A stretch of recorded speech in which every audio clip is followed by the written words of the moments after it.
Hey guys, how's it going? It's your boy Alex, and welcome to the Rodeo. We're back at it again, and I actually have two special guests in the building, Vertigo and Gemini. How y'all doing? What's going on? We're doing good, bro. What's up? Hey, man, 2021. Sucks. It is ass. It's off to a rough start. I was about to say, how's it been? How's it been? Actually, for us, it's actually been one of the most Yeah. recovery Yeah. phases that we ever went through. So I'd say that so. our stages were great. We're good. Okay, Yeah. perfect. So as you guys know, we're pretty much kind of wrapping up this pandemic, kind of putting it in the backseat. How was 2020 for y'all? Was it a tough year? Was it a reset year? What was it for y'all? It was more of a reset year because we started seeing a lot of dumb shit happen, and we felt like this was like a pause for like the world to just go like, all right, you know what, let's chill out.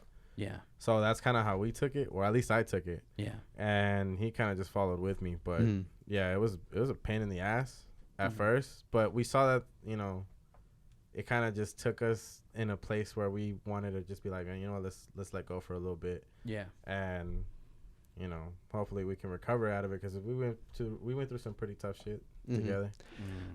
And how about for you, man? How was it for you 2020? It was pretty much a reset. Yeah. Basically, just a chance for everyone to just sit back and just really look at the dumb shit that's going on with the government and really fight back systematic racism and Exactly. overall. I think all this shit was a setup. Yeah. Honestly, I feel like everything was a setup. Oh. From like 2020, like how it is. Yeah. Yeah, no. I think personally, Yeah. I think it was designed perfectly for us, especially how like 2020 was like super depressing as fuck. Yeah. None of us were ever expecting what was going to happen next, and then nobody was prepared for it. Yeah. So us being stuck at the house the way we were, yeah, no, fuck that. I felt like it was too set up. Like, it was just too good to be true. You feel me? Yeah, exactly. I got that feeling as well. Like you said, it kind of was, it seems like the digital wave is really picking up, like you said, stuck at home. But then Yeah. there was like the increase of, lots of people's anxieties and depressions and like all these That things just skyrocketed when that happened. Definitely. Like, stupid. Hearing about all crazy. these suicides and Yeah, it's just suicides crazy, going up crazy. It, like I said, like when it comes to anxiety and depression, like we share our fair share of like experiences behind it. Yeah. But damn, like the way that everything was happening, it was kind of scary to watch. But at the same time, we kind of already predicted it because of the way that me and him used to work together. yeah. So it was like, we kind of saw it coming. Got you. All right, so let's switch it up a little bit. We're getting a little depressing. We just It's a barely little started, bro. already. No, but this is y'all's first time here at Welcome to the Rodeo. So let's get into your upbringing, what you guys have worked on, what you're working on, and all that good stuff. So where are you guys from? We're originally from Dallas, Texas. He's from Corpus, I think. Corpus Christi. Yeah, Corpus Yes. Christi. Okay. And I was born in Iowa. I was raised in the Grove. Okay, born in Iowa, raised in the Grove. Yeah. And how was life being raised in the Grove? Ooh, shit. God damn. Nah, it was pretty tough during the time that I was there. Like, like during that time. Like nowadays it's not as bad. Yeah. But I mean, going through shootouts and like getting jumped by mayates, like, Yeah. it was a bunch of gang affiliation. So, it was pretty tough for me. Yeah. But it kind of molded me to what I am now. And, I got through it. I was going through my fair share of getting, going through gang life and drug affiliations. And it was pretty tough. Yeah, for me it was fucked up. It was a tough upbringing, but it molded you and made you the man that you are today. Yeah, it really did. And how about you, man? Were you raised in Corpus or? I was raised in Corpus until about 7-8 years old. Okay, and I so went you were ahead. young. Yeah, and then when I had moved over here to Dallas, Texas. So at Yeah. 7 years old, did you mmove to Dallas from Corpus or? Yeah, my mom remarried, and so I went ahead Oh. and just went along with her. And what part of Dallas did you stay at? Actually lived in more in the mid cities, more like Bedford, Hearst, around that area, like around Northwood, Chin Hills and shit. Got you. And how was life growing up for you, man? How were you as a kid? Didn't really go out much. Just was a quiet kid that just kept to myself, honestly. Really? And music just kind of, in my spare time, I did music, and I just did a whole bunch of instruments. I played trumpet, saxophone, a little bit of piano, Oh, a the little sax, bit. dude, Yeah, man, that's man. crazy. yeah. Hell So yeah. definitely a musical background. Dope. So how did you guys cross paths and link up? How did this, connection come about? I was first choreographer in Dallas. Mhm. Like I was first starting in dance before anything that I did anything musically. Yeah. Like, in the industry. But I had met him at the studio because apparently there was a lot of people. They were actually bullying the dude. He didn't Mhm. even know. Oh, They were talking mad shit about him, and I was like, oh damn. And I didn't know who he was yet, but they were framing him for something he didn't do. Mm-hmm. And I kind of just was like, nah, I'll talk to him. Let's see if it's, what's going on. And then that's how we met. We met because like 3-4 people were talking shit to him, and he didn't really know what was going on in the situation of it. But yeah, I came up and I saw him, and I was like, what's up, bro? And he's like, let's go take class together. I was like, all right, bet. Yeah, So that's how me and him had met, and then we took off from there. that's dope. So pretty much just from the gate, the connection was there already. Yeah, Yeah. yeah. He was weird. Like, Yeah. he was a weird dude at first. Like, I didn't really know who he was, and I was like, it's kind of strange the way Yeah. he was acting at the time. I was like, damn, this dude's a little suspect. But then, we started hanging out a lot more. And it turns out we had a fuck ton in common, and I didn't know that. It's part of my charm. It was part of part of the nigga charm. What I'm saying? Like, Wait, how old were you guys whenever y'all linked up? I think I was 20. I was like Mm. 21. Yeah. Yeah. Okay. Because he's older than me. Okay, gotcha. But gotcha. yeah, I met him when I was like 20, and then shit went south in the dance world here because Yeah. it's just a lot of shady shit that happens in the industry, and me and him we're going through like a dark, I would say like a dark path Yeah. during that time because we were just angry. And what made y'all be in those type of emotions? Because something had to trigger it. There was a lot of people that were like doing in the industry. Yeah. Especially in the dance industry, if you're a competitor, they're gonna try to put you in this place where like, oh, we're gonna isolate you so you could be the best dancer in the world, Yeah. but we'll put you in this pedestal where like you don't feel like you're shit. They'll keep you down. Like they're pretty, they're snakish about it. Like I come from like, the hood shit. Like we if some shit pops off like that, we're gonna box. But with them, it's more of like the white hood, like white parents and Asians. Oh, okay. you So it's know, like kind Arabs. of like clicky It's slash. Yeah, like yeah, a little clique. exactly. It's like kind of like Mean Girls. I would say like that, like okay. the movie Mean Girls. It Yeah, would be yeah. like that. And What? Yeah, it's crazy. it's Like, crazy. my hood ass didn't know Yeah. what the fuck was going on. I was like, I'm not used to this shit. Like Yeah. normally I'd be like, Okay. which one of y'all niggas want to swing? But no, Yeah. it was actually like really. They'll isolate you more. They'll than isolate you. They'll manipulate you. Like it was pretty ugly. Mhm. So they did it to me, and they were saying like mad shit. Like they're calling me wetbag. I was living at a studio at the time, and They were just going on. They was going off. It was pretty fucking stupid. Like So it was more like you could say like mental warfare instead of like physical. Like you said, for you it was like, all right, motherfuckers, let's go. Who Yeah. wants it? But It for was- them, it was like getting I'm in gonna your fuck you head. mentally. Like Yeah. they knew how to do that. Mm-hmm. To a nigga like us, Yeah. it would be more of like, nah, it's not nothing that it would phase us. Like, cause Yeah. we just get at it. Over there, it's like, nah, we're gonna sue you, or we're gonna call the cops, or we're gonna put a restraining order. But we still gonna talk shit about you and make you feel like you're not shit. Got you. So that's kind of what driven us. Like we saw it. We were kind of like, what the fuck? Like, Yeah. so nobody's watching this shit. And then me and him kind of were just like in this mold of like trying to go against everybody, rebel against the whole thing. You're like, Yeah. man, we're gonna fix this. But right now it's a work in progress because we're finally coming back into the dance scene because we took off for a minute Yeah. of dance. We're like, nah, we're gonna create something bigger. We got to go into the music industry and change this shit. And he was musically inclined already. Yeah. Exactly. I just had a stupid vision that I was like, okay, what if I walk in and let me put my ear into it? And then that's when I became a songwriter.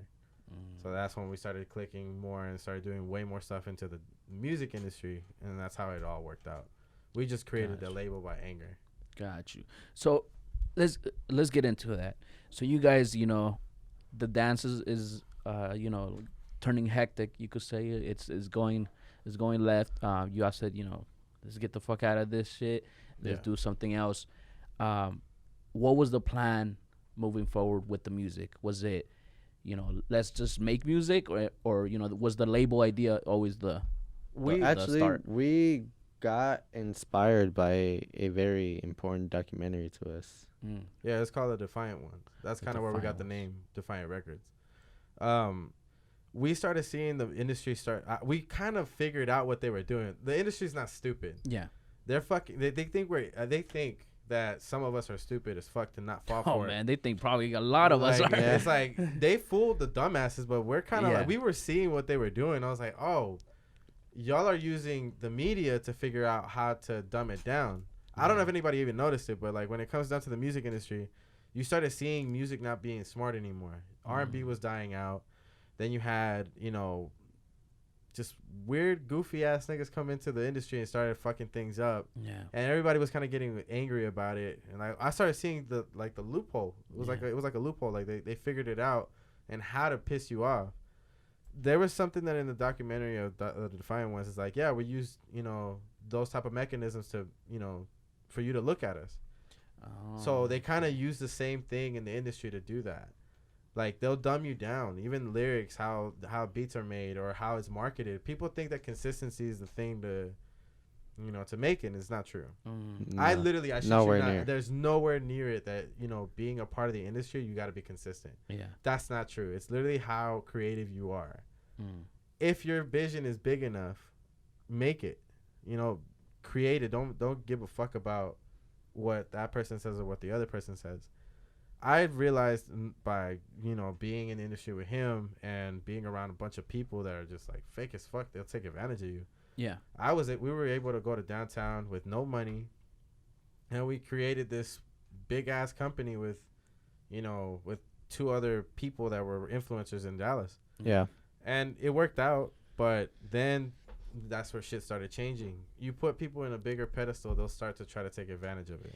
And this was that company that was it the company that you guys had like 20 something plus people working for y'all? Or? Yeah, we had like Yes. 20 people on us, and Okay. only one came out. Wow. Him. That was it. That's literally all that came out. Feels kind of good though. No, like literally, like this industry's ugly, man. Like Yeah. everybody likes to fake shit. Yeah. And was it from the gate that you saw this, or was it like? No, I saw built it up? from the very beginning, and that's the Okay. thing that pissed everybody off. Like with me, Yeah. I was always the guy that just like, man, I don't give a fuck. I'm gonna do what I want. And then if I see that you're not trying, I'm not gonna go ahead and just go like, hey, let's be consistent with music and just make it. Nah, Yeah. fuck you. We're gonna take 6 months on this track. I want to build a record. I don't believe in just creating a song just like to- that out of thin air. Yeah. That's bullshit. Cause why? It doesn't really show me what kind of artist you are. That's why we don't sign people. Mm. We create them, and Yeah. then we go ahead and try to talk to the labels and see what big shit we can do. Yeah. We ended up having an artist, and we took 8 months to Yeah. create him. To And build them 8 up months.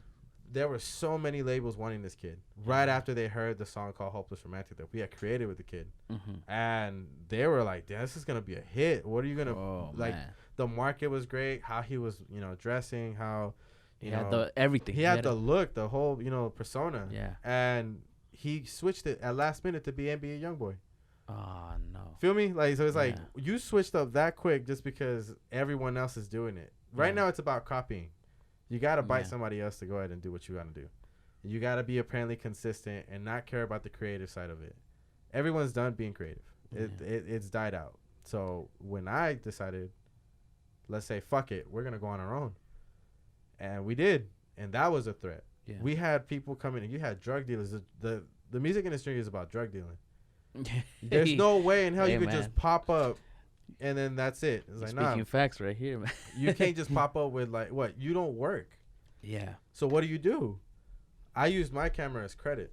Yeah. I didn't have money. I wasn't building any type of money. I didn't have no bands to show off. I never liked that shit. I never even liked putting money online. I don't like posting music videos with bitches in the back twerking that you never fucked. Like, I hate that shit. And barely met that day. Barely met that day. Like, what makes you think you actually live this lifestyle? So who you Yeah. faking? Like, I don't understand rappers nowadays. That's why we quit rap. Mm. We were first starting into rap because we came in aggressive. We thought that We This thought is that what was y'all- gonna be our this was entryway. gonna be Yeah. our entryway. Fuck no. Yeah. Even the rappers that we had about 8 of them, and they all died out quick. Like, they didn't even die out. We didn't even start with them because we didn't want them. We were just like, nah, fuck you, and definitely fuck you, and then fuck you too. And it kept going like that with the list.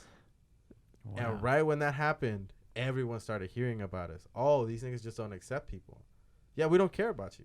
No. Either you're going to be different or a huevo, I'm not going to take you. Yeah. So it has to be either our way or we ain't fucking with you. That's just how it's going to go, because I'm telling you our vision is going to work. Yeah. And they did. This one dude actually believed in it. It got Sony in his door.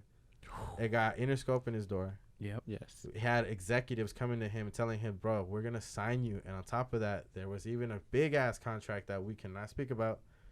But to put it to you in perspective, we built this kid, not as in, like, we're trying to take credit, but the fact that look at the numbers, and on top of that, look at the people that wanted him.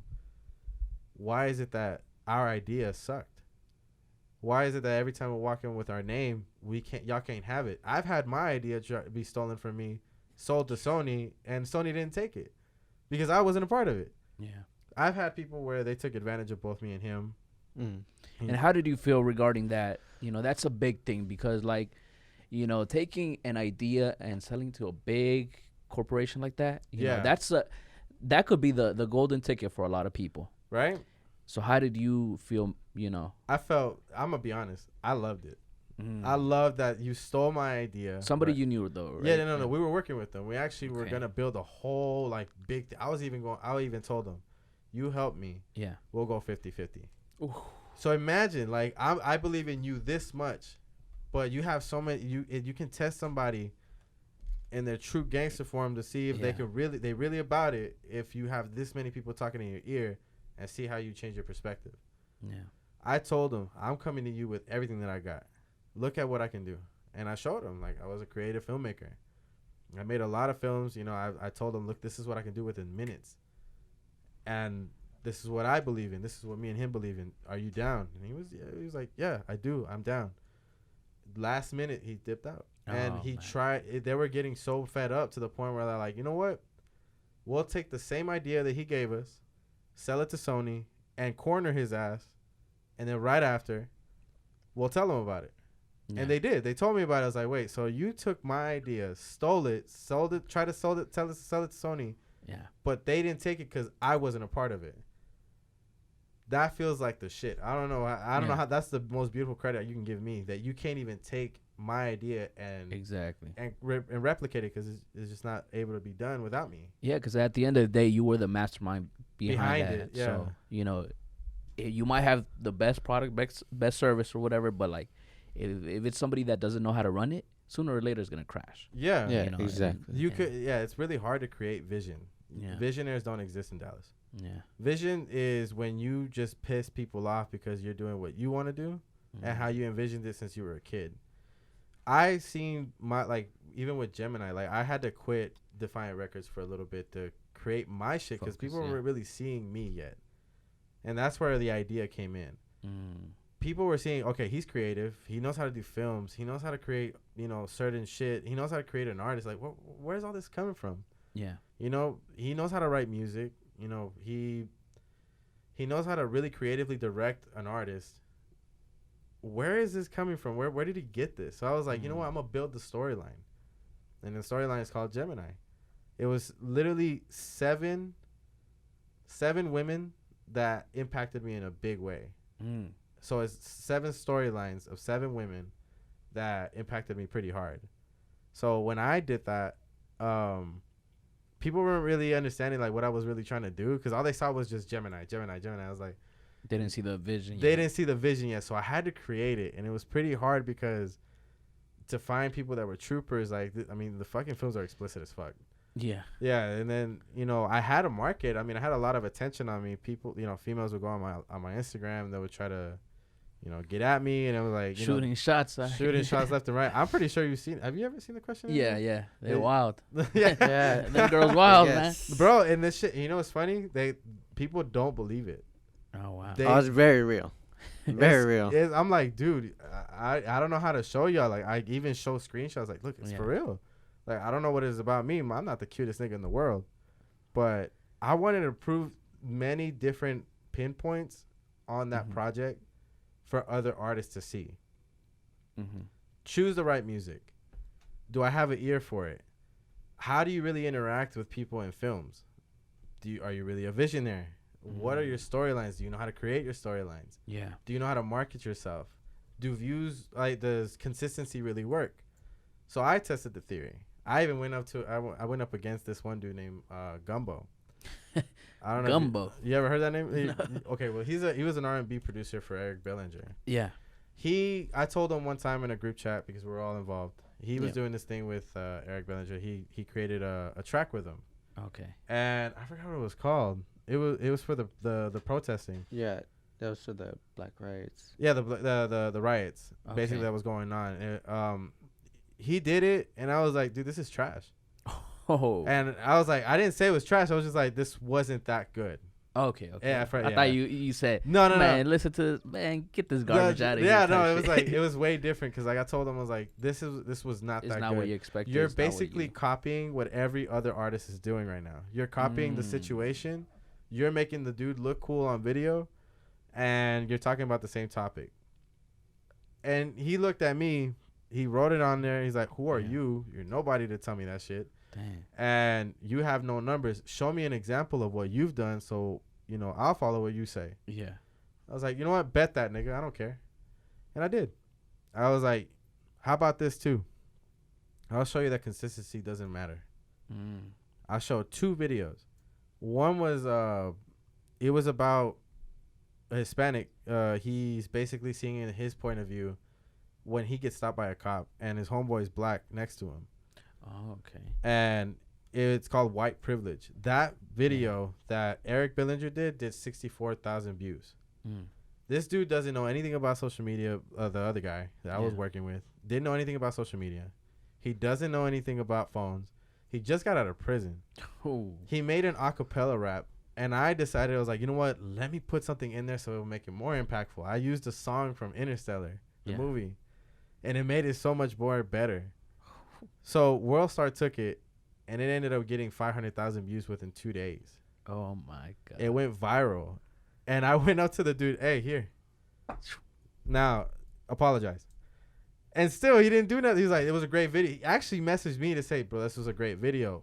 Wow. Everything I told you, I was for real. Now, let me test you on another one. So consistency matters, right? I'm going to show you right now so I can just, because I love doing this part.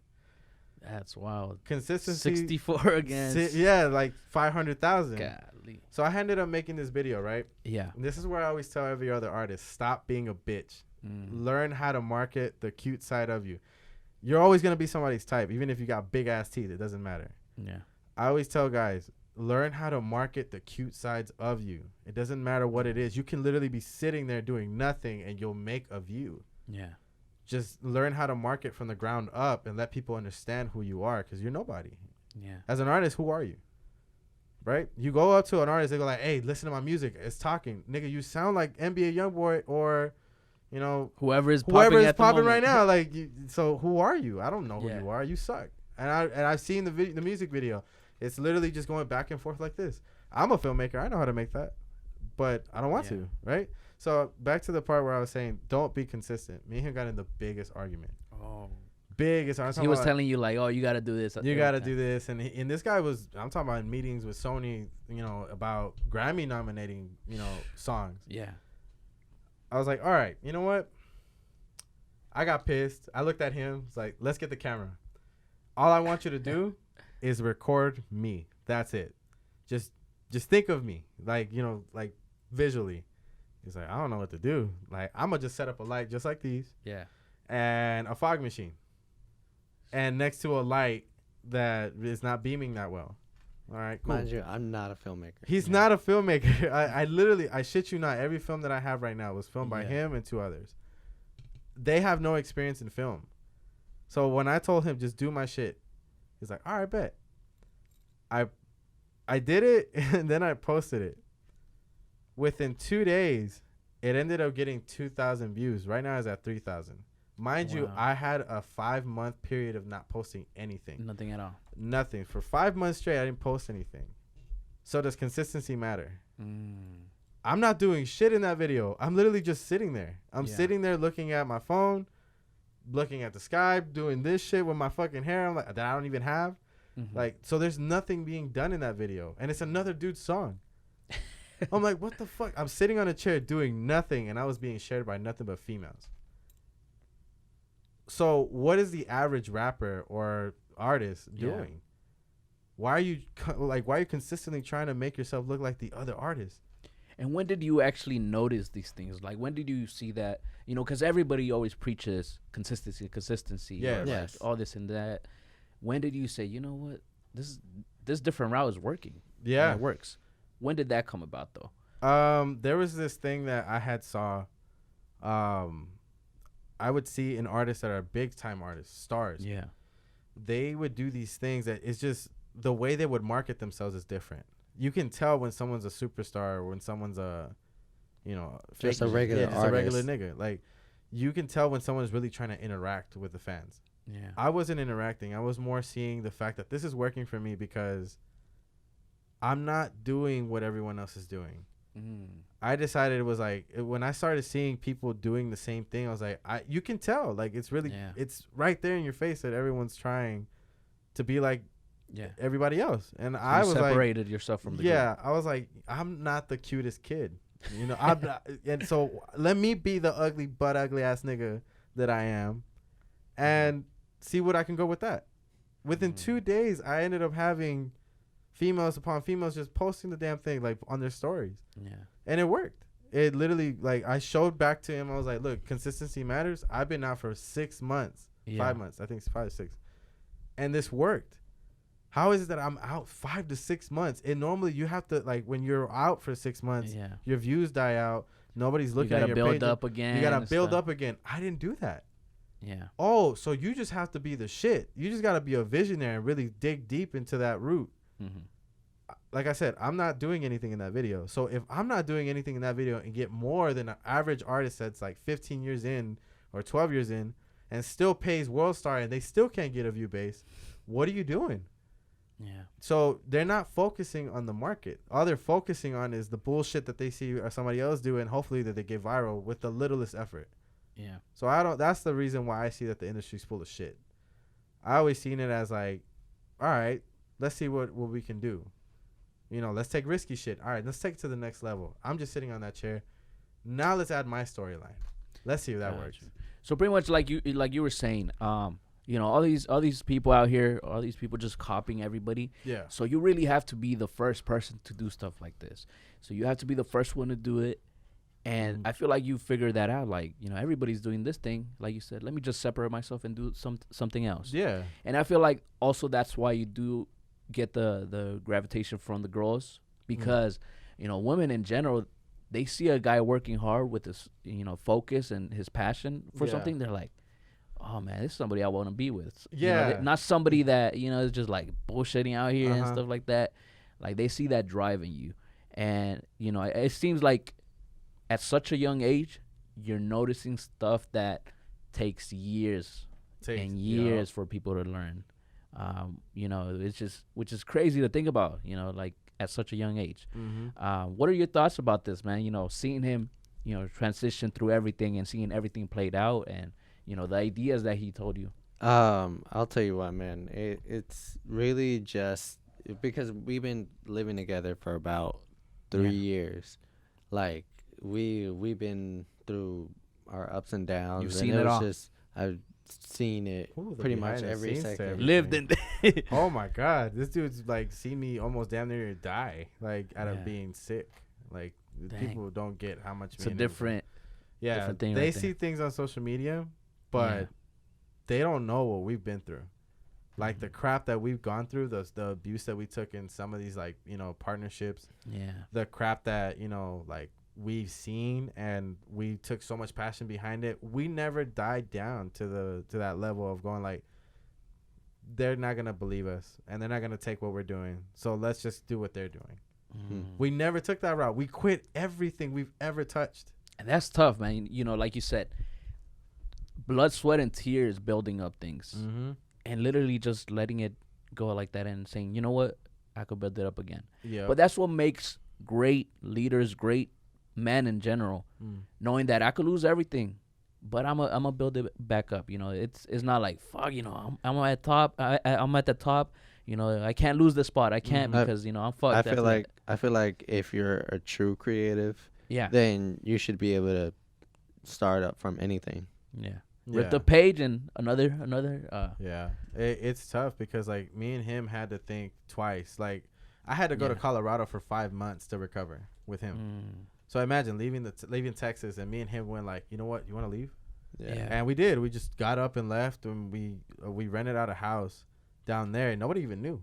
Yeah. Nobody knew anything like that. We left out to Colorado and dipped out on our own to recover. How was the experience trying to recover from everything? It was more.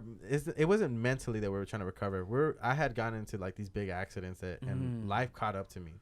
Okay. Where my injuries started happening. I started getting this thing called the Vertigo effect, where I woke up dizzy one day and I didn't even know why, and it was apparently a neck injury, and it was pretty bad. He was there for that day when that happened. He was mentally fucked up right there. You know, out of whatever happened to him.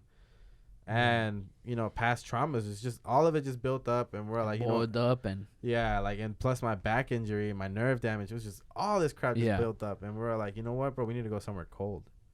And Colorado was the one place to go to. We literally lived in the mountain, like we had a cabin there, and we lived there for like 5 months, and we just decided to just stick here. And like, let's stay here until we're ready.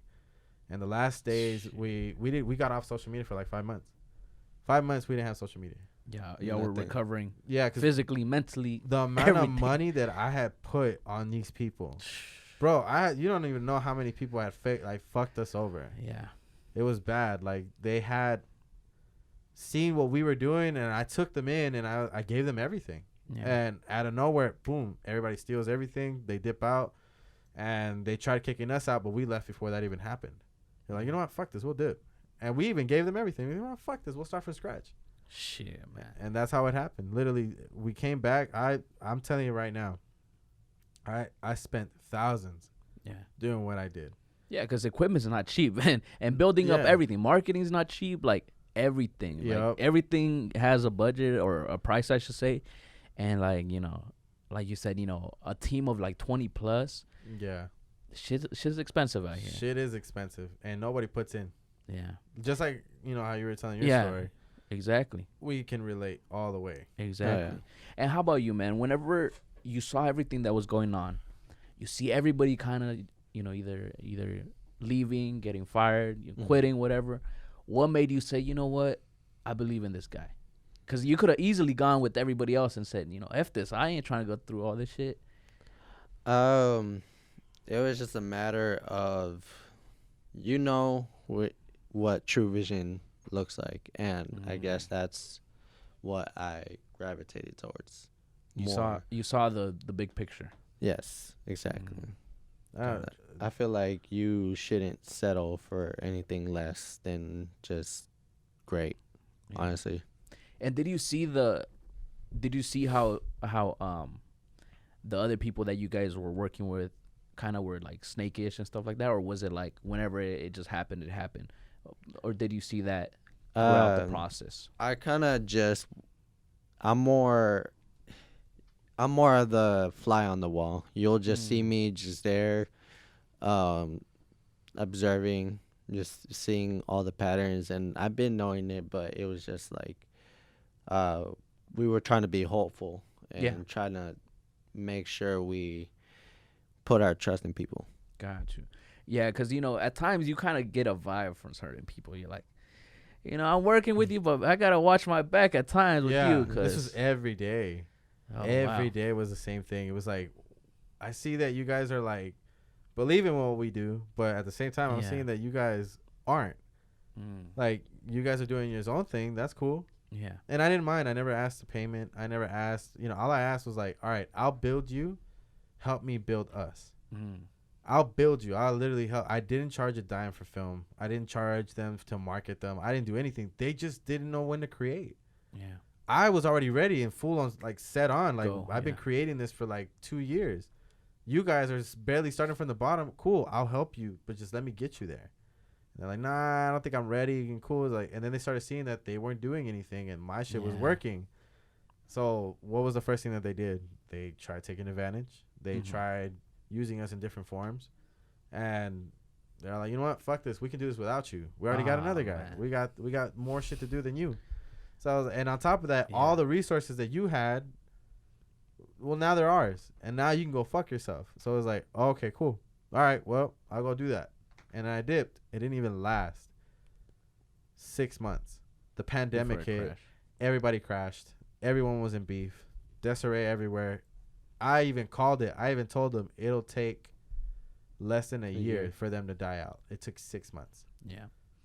And looking back on that situation, you know, being the type of person that you are, do you regret not building yourself up first? Or is that something that you're going to do different? Yeah, no. I actually didn't even think about doing me first. I wasn't nowhere near it. Because that's probably like the type of person that you are. You see somebody and you're like, oh, let me help you. You know? Yeah, like, because I always envision something in people. Exactly. I can literally take this little piglet and be like, you know what, I'm going to make this nigga look like $1,000. Yeah. That's how I would take it all the time. Anybody that ever walked in my room, you could be a songwriter, even a producer. I was more into like wanting to build a producer than I would build the artist. Because that's the thing that Jimmy Iovine and Dr. Dre knew how to do. Yeah. He built Dr. Dre, and Dr. Dre built Aftermath, and then it just took off. It was just like he saw the bigger picture. Here, you can't take risks. It's like people will literally argue with me. All right, let's do this, and I'll be like, all right, cool, but let's do this right here, and this right here, and this right here. Nah, that's too risky. I don't want to risk my shit. Like, how are you gonna risk it? You got nothing to lose. You're nobody. You're nobody. I'm nobody. Who are we? This is whenever you're supposed to take the risk. This is the perfect time. Why are you taking your time? You suck. Yeah. How are you going to literally look at yourself in the mirror every single day and say, I'm going to be somebody, but let's not take risks? This is the complete bullshit I'm talking about in Dallas. Dallas sucks. Dallas has no artist right now in my head or in my eyes that is worth even signing. Oh. Nobody. Literally everyone sucks. Their vision is trash. They're copying other people. I've never seen a ball of misfits that don't know what they're doing. Oh, they literally their vision is about, you know what, let's buy a studio, let's look cool for the gram. Yeah. But we don't know what we're doing behind the scenes. So when I saw that, I was like, dude, I'm definitely out. Fuck this. And fuck you, nigga. I'm not finna go ahead and sit here and take this and join y'all because you have a vision that you don't even know how to create. Yeah. But I create mine. Oh, it's an issue. Let's put it out. Like, let's take this out to the side and let's copy him. Like steal it. And like that. You want to steal my idea? How the fuck is that supposed to work if I'm not even in it? Gotcha. Vision can't be copied.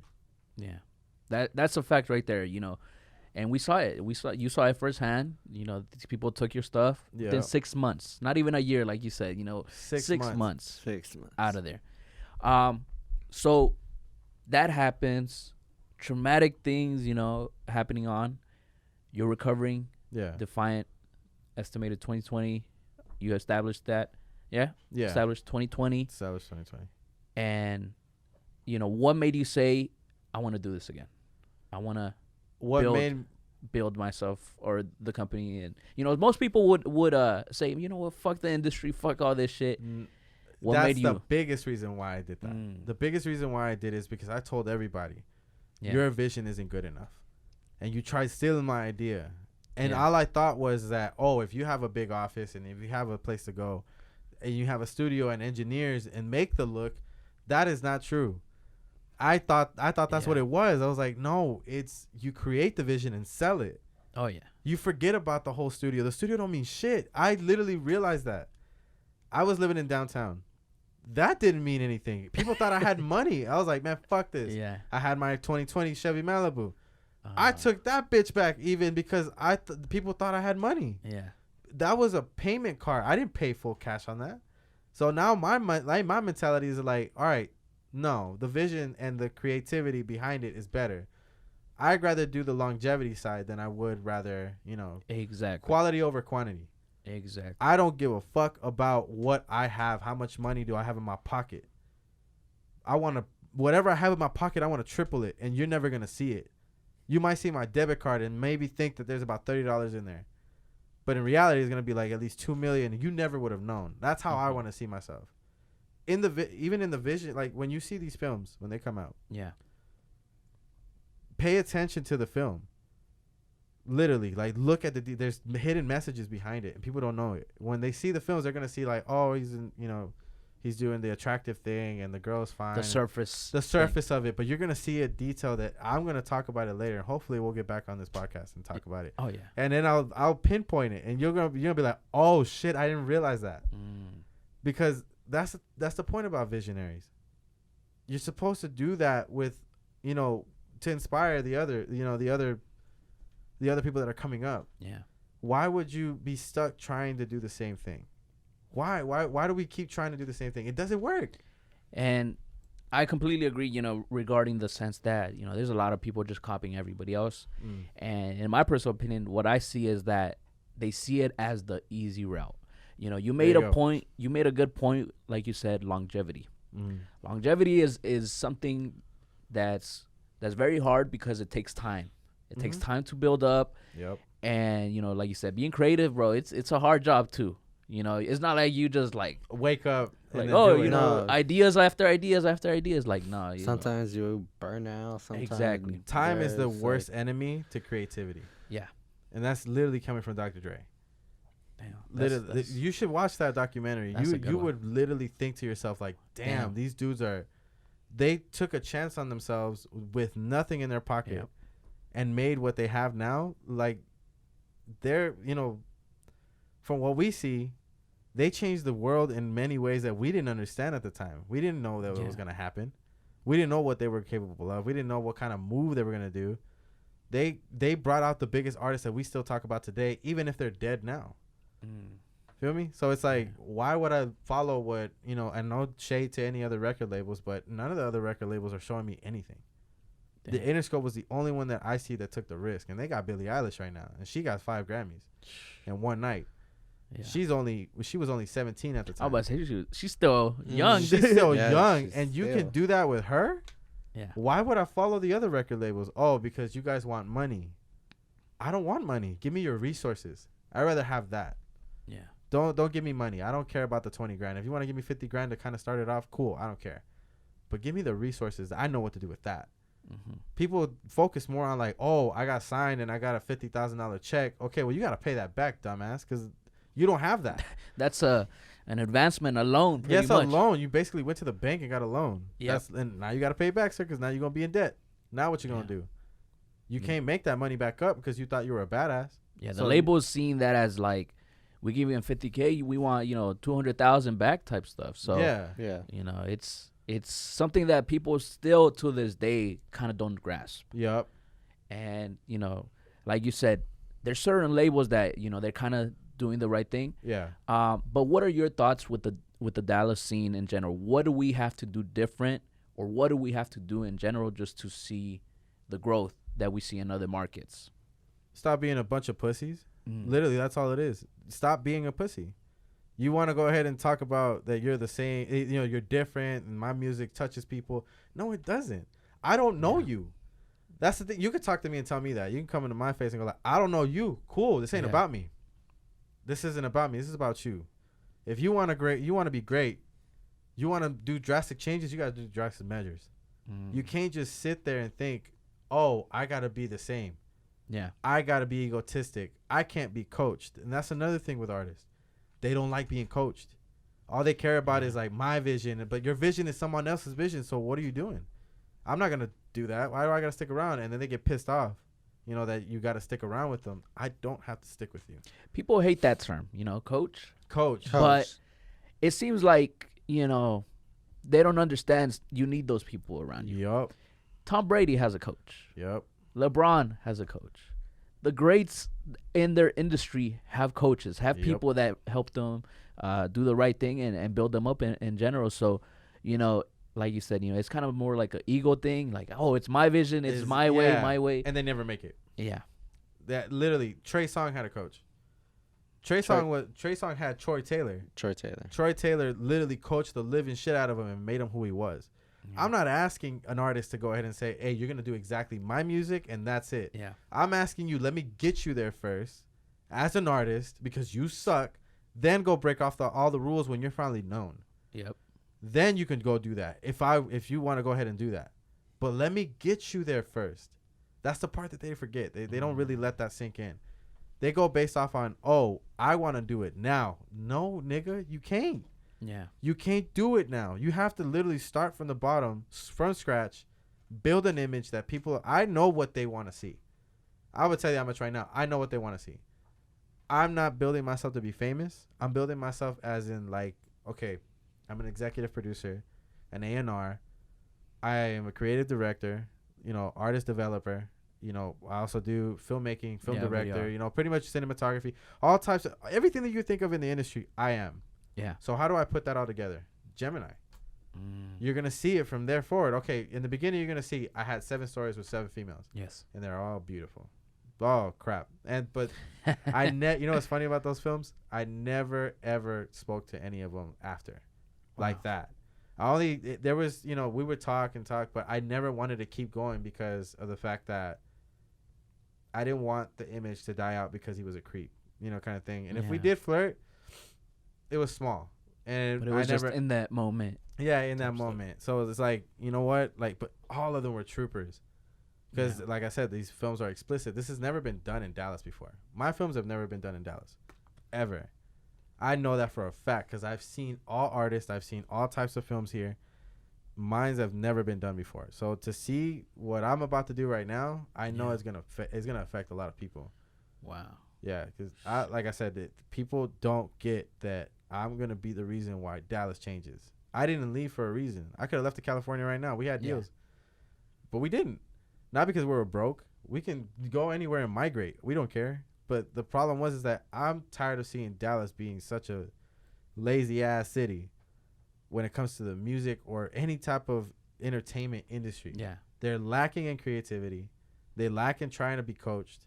They lack in, someone telling them, hey, this is the way to go. Or they're lacking in just being just creative in general. So when I decided, you know what, enough is enough, me and him said, let's market ourselves.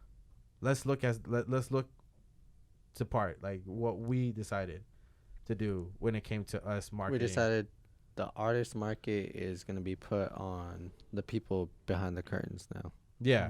Now us behind the curtains are the ones that are coming out. Fuck the artist. The artist is cool, but we got the artist there. We don't get that credit. The artists get the credit all the time. It's like all the time. And so now it's our turn. Now we're gonna do it because everything we thought it on you, but you couldn't do it. So now it's our turn. Now we'll figure out how to do it. And then even on top of that, we're still gonna help the artists. We're still gonna try to build them up to what they want to be, but branding is everything. So if I gotta, my shit, the way I look is apparently intimidating, or a guy with tattoos or whatever they want to call it. Yeah, I'll give them that because that's me. I'm not gonna pretend to be something that I'm not. If I got hoes, they're there. They ain't my hoes, but I got the females that are there. Yeah, they all want to talk. All right, I'm a cute nigga apparently. What else am I? A creative. I'm just doing my thing. Like literally, it's just me being creative. And if that's the market, then I'll take it there. What do you look for in an artist? Like you said, you had like 8 rappers that you said, man, fuck all these. Like, I don't need these rappers, this and that. What do you look for in an artist, for them to kind of join the team and build them up, like you say? I don't look into rappers anymore. I literally quit even rap videos. Yeah. Put it to you like that because that is where my income base is at, film, Yeah. But we're right now in the R&B route. That's where we took it. We feel that R&B has died out so much, but it's what built everything we have now, even in rap. Yeah. Like R&B is what started it.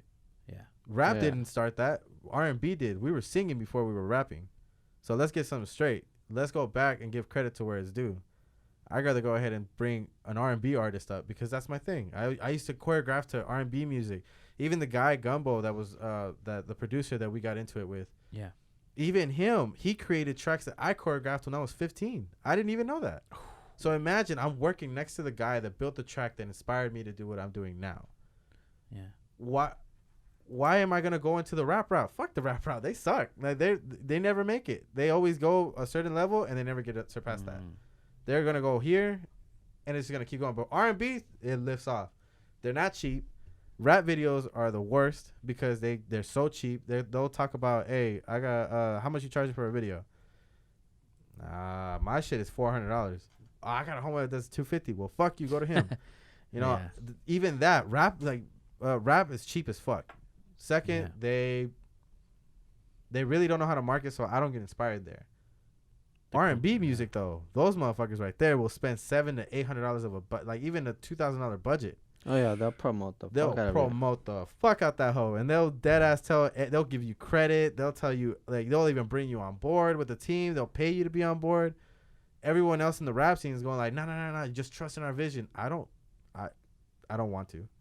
I don't want to trust your vision. Your vision sucks. I don't think it's good enough, and I don't want it. But when it comes to the R&B artists, I'm always inspired there. So what do? I find R&B artists. Why do you think R&B kind of, like you said, died out or like kind of slowed down and stuff like that? What happened? There's a theory that I always tell everybody. Good music didn't die. It just stopped becoming mainstream. Oh. I have a whole playlist full of great R&B music. Yeah.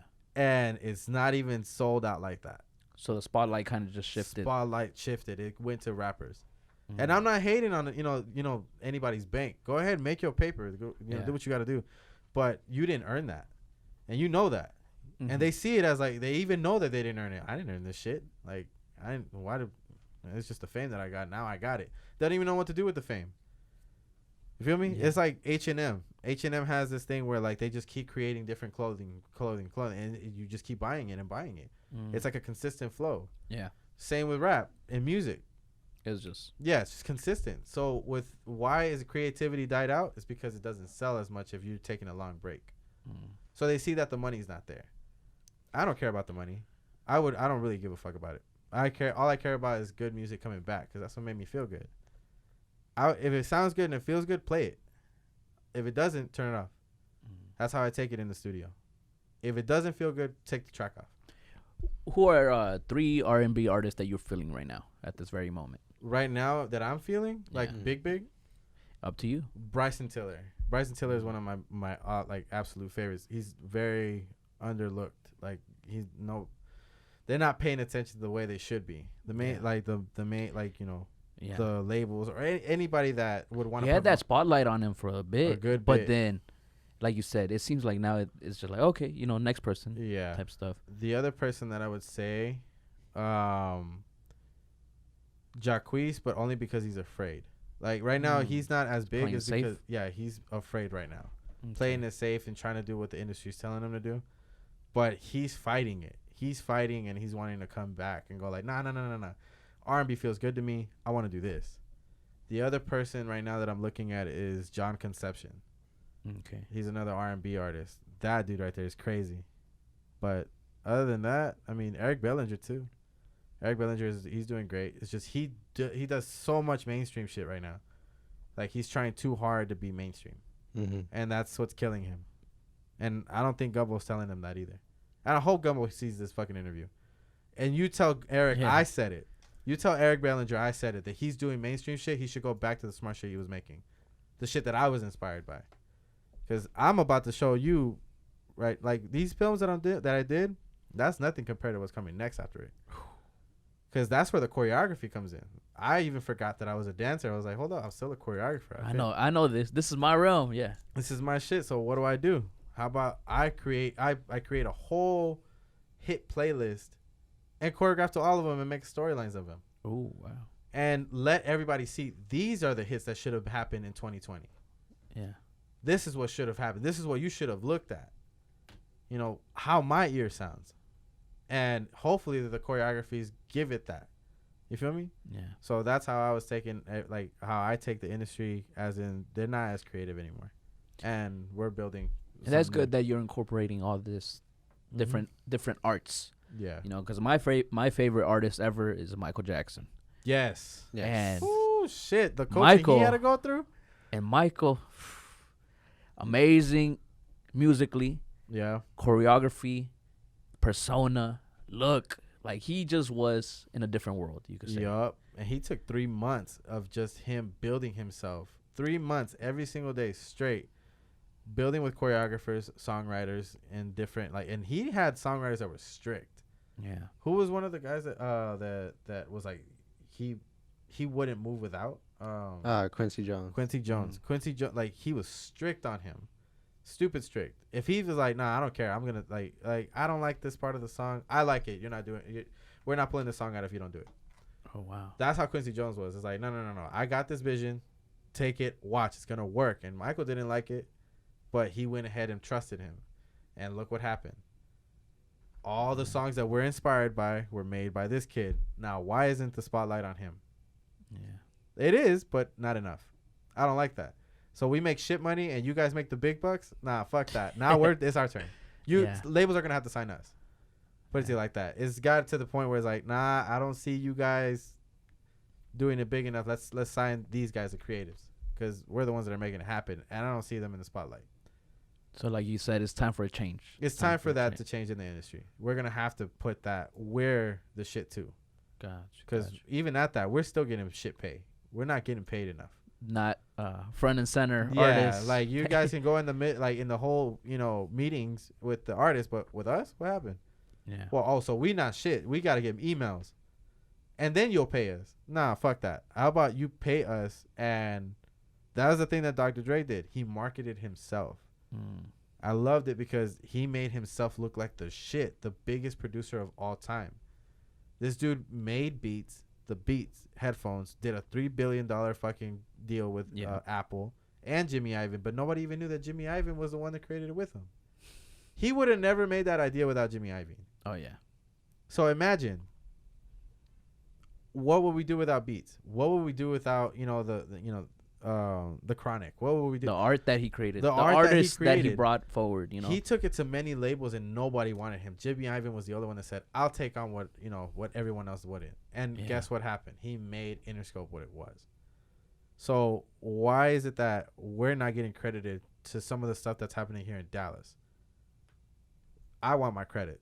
Yeah. Reason why, and I'm not even begging for names like, oh, I want this dude specifically to give me my credit.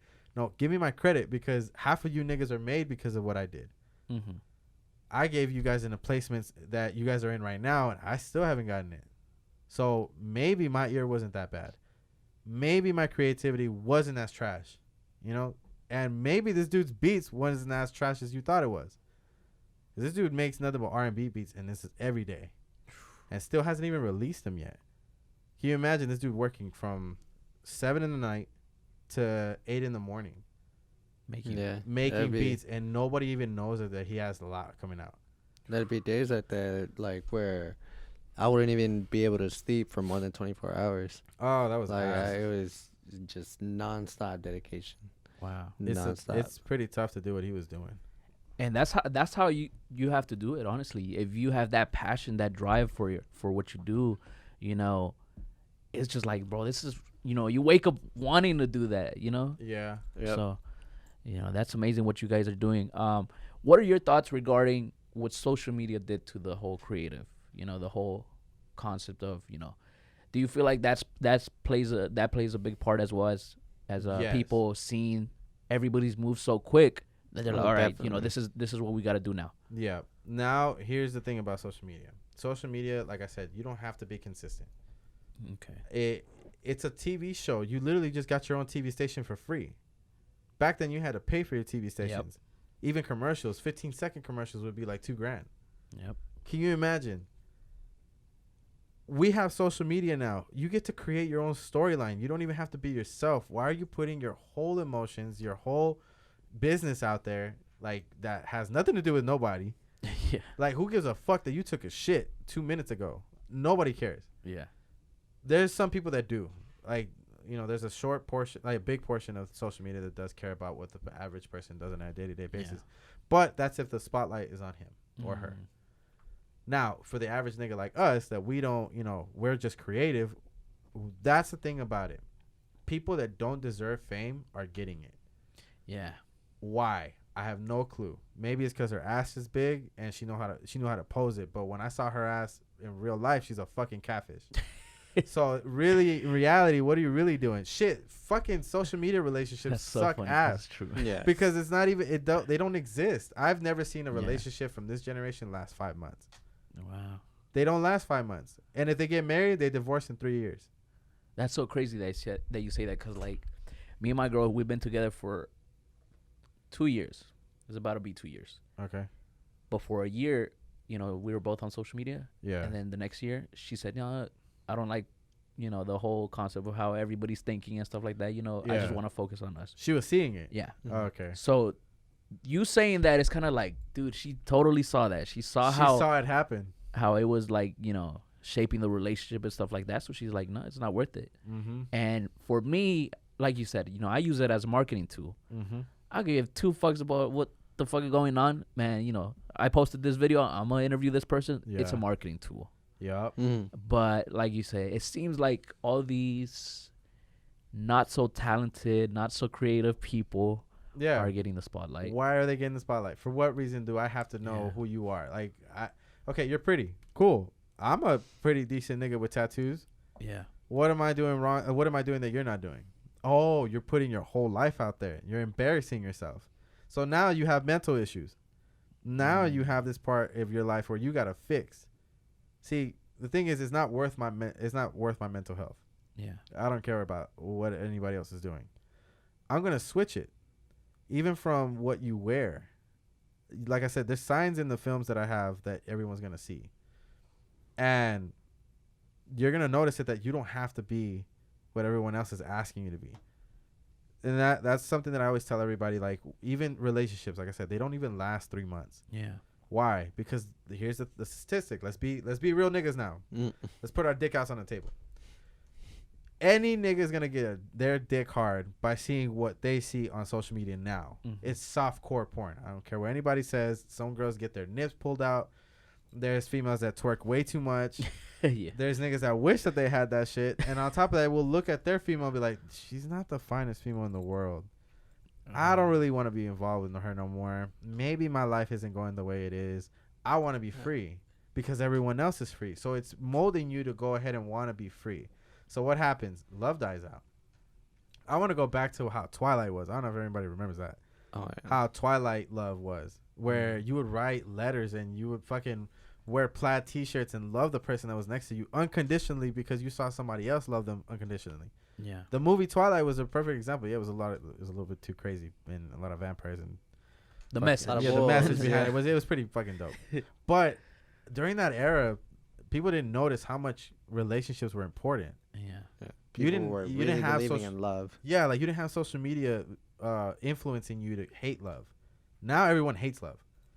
Shit, you listen to Bad Bunny's music, it's literally nothing but talking about but, a bunch of females that are depressed as fuck. Like, oh, she's going out doing her thing. She just got dumped by her nigga.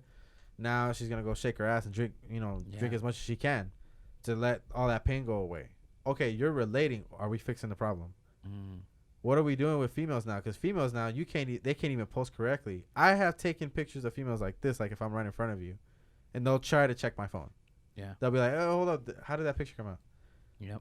You have to ask me each time what you look like if I take a picture of you.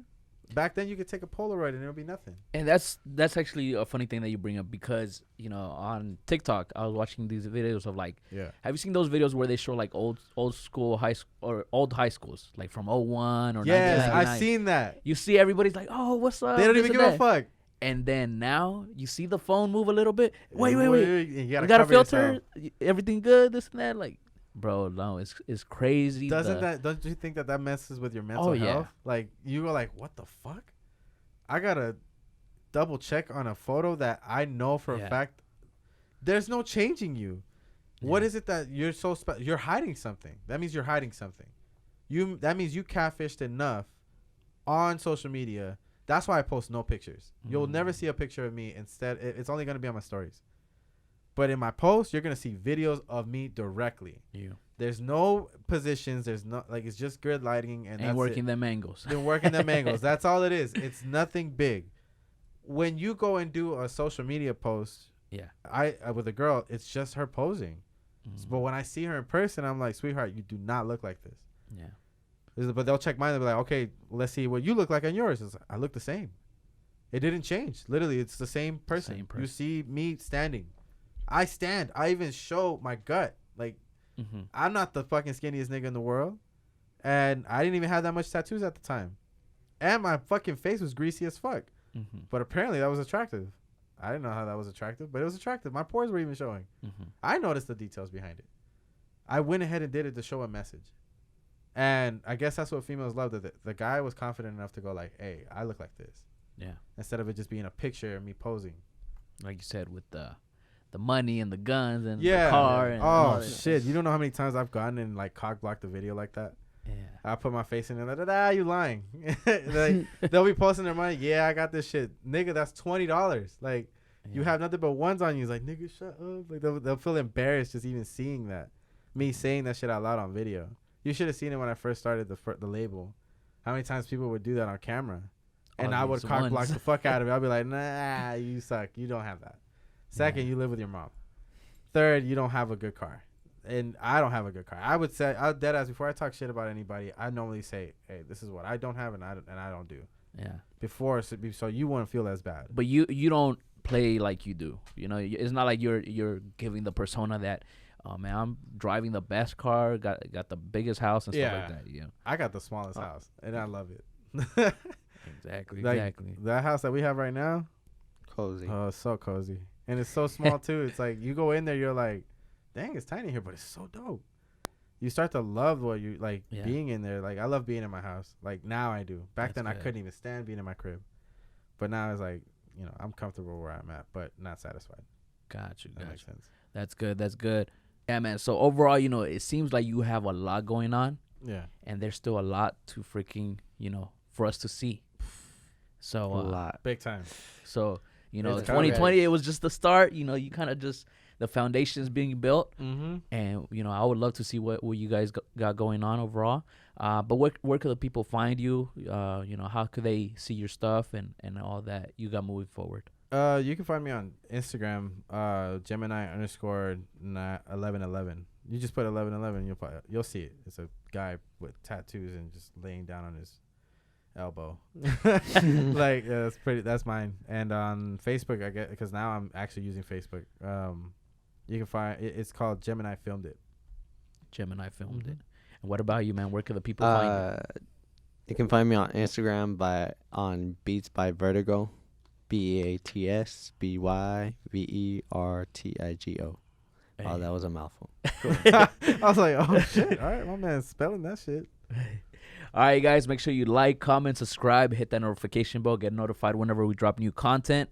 This was a great conversation. We got a lot done, honestly, because, you know, this is something that people don't talk about. They don't. They just kind of go on and try to play it safe, like you said. But, you know, this might change the shift that we see here in Dallas. Oh, it's going to change it. I said it, and I'm going to say it again. I don't give a damn what they do. They're going to have to find another job. Yeah. Faking it is not going to be it's not going to be an issue anymore because it's not going to happen. The real is back. All right, guys, stay safe. We out. Peace.